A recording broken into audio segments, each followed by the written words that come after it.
Fala galera, aqui é o Leandro do Léo Putiflá. Estamos para mais um vídeo para você ficar por dentro de tudo que acontece com o nosso Mengão Malvadão. Mas antes disso, não se esqueça de se inscrever no canal, ativar aquele sininho maroto e deixar aquele comentário sobre o que achou. Esse vídeo tem direitos autorais da JP Esportes, link na descrição. E Mauro César, agora falando do Flamengo. Flamengo começou o Campeonato Brasileiro com muita pressão, né? Que tiveram os protestos no CT do Ninho do Urubu, torcedor batendo em carro, jogadores abalados, uma repercussão aí nacional sobre o episódio, crise na diretoria, crise no departamento de futebol, e o Flamengo vai para essa estreia contra o Atlético Goianiense em Goiânia. Você diz que você viu pontos positivos. Você acha que o Flamengo teve uma evolução nessa estreia no Campeonato Brasileiro? Primeiro a gente tem que entender o contexto, né? O que eu acho curioso, assim, o time está numa crise desgraçada, né? Uma crise que envolve a parte política, com a guerrilha política interna, que ela se acentua quando o time vai mal. Desencontro de alguns profissionais, né, do clube, alguns jogadores com a comissão técnica, com o treinador especialmente, pela proposta de jogo e tudo mais. A Flávia Mimi, atuante como nunca, né? A Flávia Mimi, ela vive de tentar ferrar o Flamengo. Ela já fez ano passado, quando ela provocou, né, ela ajudou e muito a demissão do Rogério Ceni, e aí a contratação do Renato Gaúcho deu no que deu, né? O Abel Ferreira deve agradecer todas as noites a Flamengo Mimi, porque ele de novo enfrentou o Renato Gaúcho numa final e ganhou, o que é uma delícia, né? Enfrentar o Renato Gaúcho numa situação dessa, e foi o que a Flamengo Mimi provocou. Enfim, torcida lá na porta do CT, batendo no carro do jogador. Bem, se eu esperar que esse time entre em campo dias depois, no dia seguinte, né, da confusão, e jogue como se fosse o Barcelona do Pepe Guardiola com Xavi, Iniesta e Messi, é um pouco demais, né? Então você tem que tentar entender o contexto. Eu achei que ontem, assim, eu percebi primeiro uma trégua, acho que os jogadores perceberam, os jogadores insatisfeitos, que não adianta fazer beicinho, o técnico não vai cair por isso, ele vai continuar, se ele cair vai ser por alguma outra razão. Então eu vi mais envolvimento em relação ao jogo contra o Fluminense, que foi vergonhoso, atuação vergonhosa. O time saiu mais organizado, não teve tanta ligação direta, o time controlou bem o jogo no primeiro tempo, foi feito até um gol, teve um início muito ruim, sofreu até um gol anulado por impedimento, com a intervenção do VAR, depois teve um controle do jogo, criou situações, no segundo tempo caiu de novo, falhas defensivas, mas a defesa toda remendada. Tinha 5 jogadores que atuam na primeira linha de defesa fora de combate. O Felipe Luiz, que joga agora ali, o Fabrício Bruno machucado, o Gustavo Henrique sentiu lesão antes de começar o jogo, o Pablo que chegou e se machucou, e o Rodrigo Caio, que está um tempão parado. Então são 5 jogadores que integram o elenco que não estavam à disposição. Aí jogou o Léo Pereira, né, que falha inclusive no gol, marca lá o Dudu a uma distância muito grande. Tem uma falha grave do Andrés Pereira na origem do lance, que ele tenta fazer um passe por dentro da defesa do Atlético, totalmente equivocado, a bola é interceptada, e dali rapidamente o Atlético aciona o lateral direito do Dudu, que cruza para o gol do Elton Rato, e o erro também dos jogadores que se afundam todos eles na pequena área quando o jogador atacante do Atlético recebe a bola livre para finalizar. Então vários erros aconteceram, individuais, coletivos, mas uma defesa toda remendada contra um Atlético que é uma equipe interessante, é um time que meteu 4-0 na LDU na terça-feira, ganhou o título goiano em cima do Goiás, virando o jogo 6 dias antes dessa partida contra o Flamengo, e o pessoal, eu vi o torcedor falando, não, tem que golear lá. Até parece que o Flamengo vai lá e passeia. Perdeu no ano passado, perdeu no ano retrasado, com o Domi, tomou até de 3, né, com o Rodrigo Caio jogando de lateral direito, um desastre absoluto. Então não é tão simples, isso é muito prepotente, sabe? Essa coisa, não, vai lá, tem que amassar, não é assim. Eu acho que houve um progresso, o mais importante foi, os caras tentaram jogar. Os jogadores acho que perceberam, alguns que estavam ali meio de malzinho e tal, e eu acho que o time conseguiu ter bons momentos. Não esperava mais do que isso. Acho que seria uma expectativa muito exagerada. Agora é óbvio que não está bom, é óbvio que tem que melhorar, é evidente que tem uma série de problemas, mas acho que nessas circunstâncias eu não esperava nada melhor do que isso, não. E acho que aos poucos, assim, de uma forma equivocada, o Flamengo vai fazer. Acho não, é a tendência, vai fazer as mudanças que têm que ser feitas no elenco. Hoje o René foi dispensado para o Internacional, o Flamengo vai ficar com 40% dos direitos de uma eventual negociação que aconteça com esse jogador. É um jogador que tinha contrato até o final do ano, não vinha sendo aproveitado. Acho que é um jogador correto, cumpridor, nunca cometeu erros graves em jogos importantes, participou de campanhas importantes. Você pega, por exemplo, o jogo com o Emelec lá, com o tempo de Jorge Jesus, ele bateu o pênalti e fez. O Willian não já perdeu 3 pênaltis importantes em jogos assim. 3. Um deles é Libertadores contra o Racing, que ele fez o gol de empate e depois perdeu o pênalti. E o William Arão ontem cometeu alguns erros também bizarros. E aí o técnico até no final, ele perguntaram sobre o Arão, eu até concordo com o que ele falou. Ele falou, o Arão joga de zagueiro, mas não está treinando como zagueiro. Então um tempão você jogar na função. E na última hora, como o Gustavo Henrique sentiu uma lesão, ele teve que puxar o Arão para a zaga e colocar o Léo Pereira naquela posição ali na esquerda. Enfim, foi um desastre. Defensivamente, muitos problemas. Mas acho que houve progressos, né? O que eu acho que um grande problema que está acontecendo é que quando chega um técnico de fora, e por exemplo, ele joga sempre com 3 zagueiros, com todo respeito, acho que todo mundo tem direito a falar sobre o que quiser, sobre futebol, mas eu vejo muitas análises rasas, sabe? Muito rasas. Por exemplo, o Flamengo não pode jogar com 3 zagueiros. Por que não pode? Porque não tem essa história. Mas como assim? Qual o problema? Grandes equipes do mundo, o Chelsea joga com 3 zagueiros. A Inter joga com 3 zagueiros, eles podem até reassumir a liderança do campeonato italiano, depois que o Milan empatou hoje com o Torino.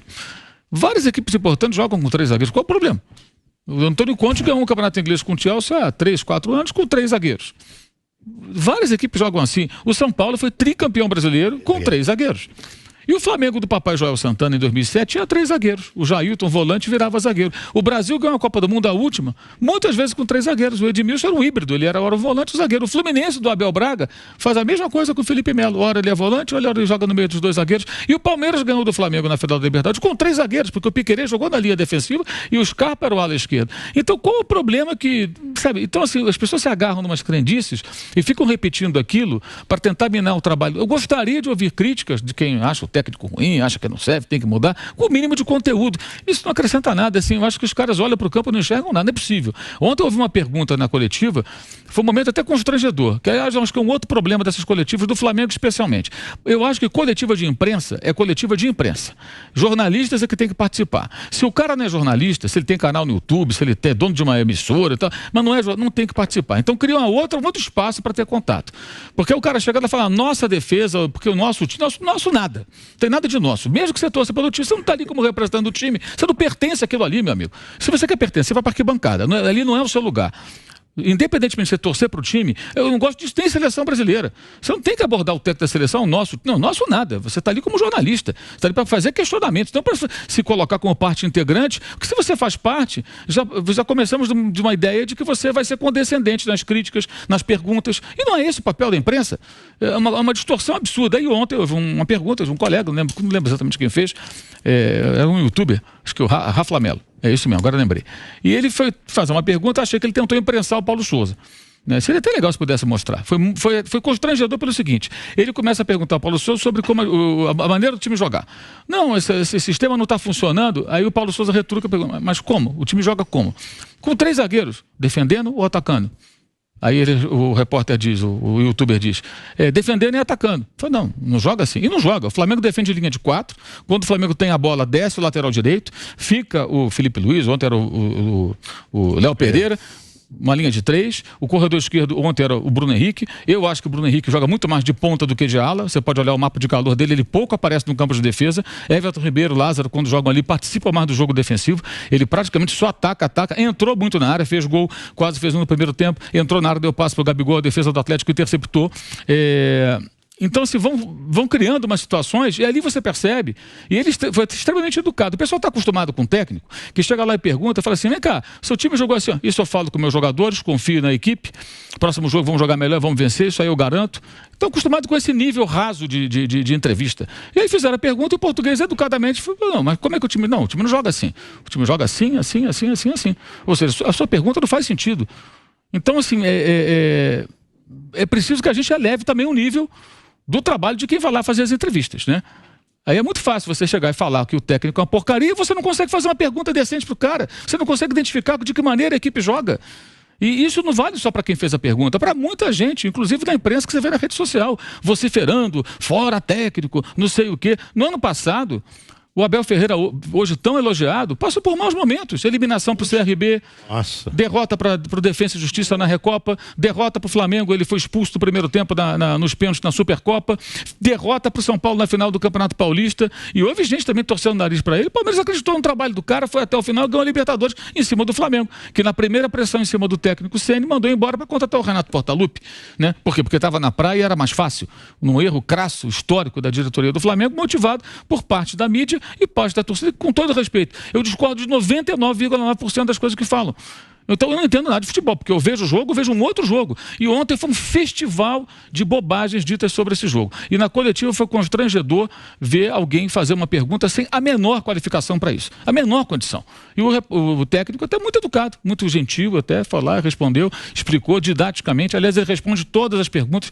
Pode achar que o cara é ruim, que não serve, que ele é sei lá o quê, que é português, pode ser o que for, não importa.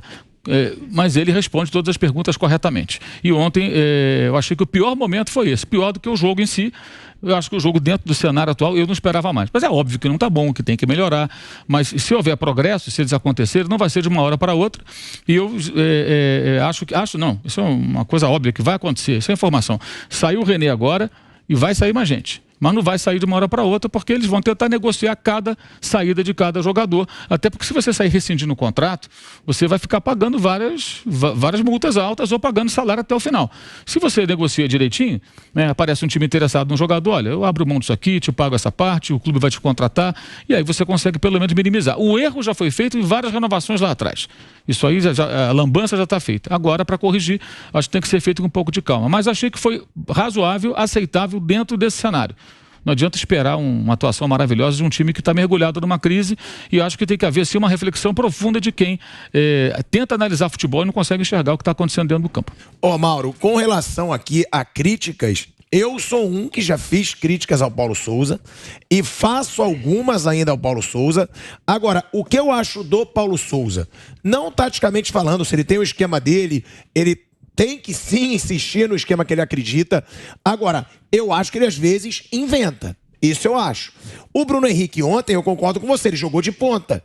Mas ele entraria de ala, se o Gustavo Henrique não sentisse a lesão. Com base em que você fala isso? Ele estava escalado como um ala. Com desenho tático que aparece antes do time? Sim. Então você pega, por exemplo, o desenho tático do time do Manchester City. A escalação que ele Você passou. pega a escalação da UEFA, terça-feira, que o Manchester City publicou antes de começar o jogo, o Ake estava jogando de zagueiro. Aí quando começou o jogo do City com o Atlético de Madrid, o Ake jogou de lateral esquerdo. Não jogou de zagueiro falso, não. Lateral esquerdo mesmo. O que está no desenho tático não vale. O que vale é o que está em campo. Se a gente for analisar aquele papelzinho que o cara divulga ali. Aliás, os técnicos... Não, eu acho que já atrapalhou o trabalho. Eu acho que já atrapalhou o trabalho do Bruno Henrique algumas vezes, esse esquema de três zagueiros. O São Paulo dá a escalação por ordem numérica. E eu acho que é um dos principais jogadores do Flamengo. O São Paulo dá a numeração por ordem numérica. Então o Caleri está jogando de zagueiro porque ele está ali um dos terceiro ou quarto da lista. Isso as múltiplas funções que o Scarpa exerce no time do Abel. E uma das qualidades que eu vejo no Abel é essa, não é só o fato dele ser lá motivador e tal. É que o Abel ele consegue fazer com que os jogadores cumpram uma série de papéis, inclusive o Scarpa contra o Flamengo jogando, né, numa outra função com o Piquerez lá por dentro, e depois ele passou a repetir isso mais vezes. Chelsea também. Contra o Chelsea também. Então, essa é uma qualidade, quer dizer, você mudar a forma de jogar sem trocar as duas peças. Não é todo mundo consegue fazer isso. E no caso do Paulo Souza, eu acho que ele tem um caminho um pouco mais difícil do que a maioria dos técnicos que assumem um time novo, porque na verdade ele traz uma proposta quase que de ruptura em relação à forma como o Flamengo jogava. O Flamengo tradicionalmente não joga dessa forma que ele está tentando implantar, e isso é mais difícil até para o jogador assimilar. Sabe o que eu acho? Eu acho que, do mesmo jeito que esses jogadores têm que ter um período de adaptação quando eles vão jogar lá fora, o treinador aqui no futebol brasileiro, por melhor que ele seja, por mais rodado que ele seja, em nível internacional, ele tem que ter um período de adaptação ao futebol do Brasil. Porque aqui é uma coisa atípica. Nós somos uma ilha em relação ao resto do mundo, sabe? Em nível de exigência, em nível comportamental. Você veja o que aconteceu ontem, esses dias aqui lá na chegada do jogador do Flamengo. Aqueles vândalos subindo em cima de carro. Tudo isso acho que assusta os caras também. Aqui no Corinthians, o goleiro do Corinthians... Não, assusta muito, não é? O goleiro do Corinthians sendo ameaçado de morte. Aí o treinador chega e fala assim, mas caramba, onde é que eu vim para amarrar o meu burro? Sabe?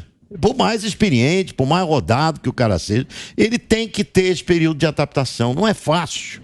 Futebol brasileiro, a cobrança aqui é uma coisa difícil. Ainda você dirigir um Flamengo é muito complicado. Eu tive com o Rogério... No segundo jogo ele estava sendo chamado de burro. Eu tive com o Rogério Ceni, ele me falou exatamente o que você falou. A Flamengo me derrubou ele lá.